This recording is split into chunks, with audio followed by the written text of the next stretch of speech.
প্রিয় গাইস, আমি একটি ভিডিও নিয়ে আসছি। আমার এই ওস্তাদগুলারে নিয়ে আজকে মেন রোডে টাইল দিয়া এখানে আয়া গাড়ি ব্রেক দিলাম। ব্রেক দিয়ে আমি ওস্তাদ করে একটা প্রশ্ন করবো, দর্শক আপনারা শোনেন। আর আমি কি প্রশ্ন করি, উনি কি জবাব দেয় আপনারা শোনেন। ওস্তাদগুলোর আমি প্রশ্ন করতেছি, আমরা হাই রোডে গাড়ি চালাইতে গেলে আমরা কোন কোন জিনিসগুলা ফলো করা দরকার, একান্ত দরকার, দেখলে আমাদের জন্য ভালো হইব। কে পারেন বলেন?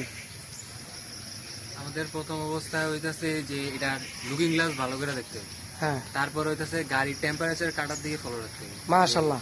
গাড়ির অনেক সময় দেখা যায় যে ইঞ্জিন গরম হয়ে যেতে পারে, ওইখানে সিগন্যাল দিবে, ফ্যাক্টরি থেকে সিগন্যাল আসবে, মাশাআল্লাহ। এটা দিকে ফলো করতে হবে। তারপর রাস্তার ডাইন বাম অবশ্যই খেয়াল করতে হবে। হ্যাঁ। পাশাপাশি যদি রাস্তার মধ্যে যে সাইনবোর্ড গুলো থাকে, হ্যাঁ। হ্যাঁ, ওই সাইনবোর্ডের হইতাছে নিয়মটা ফলো করতে হবে। সাইনবোর্ডে কি লেখা আছে ভালো করে বুঝতে হবে।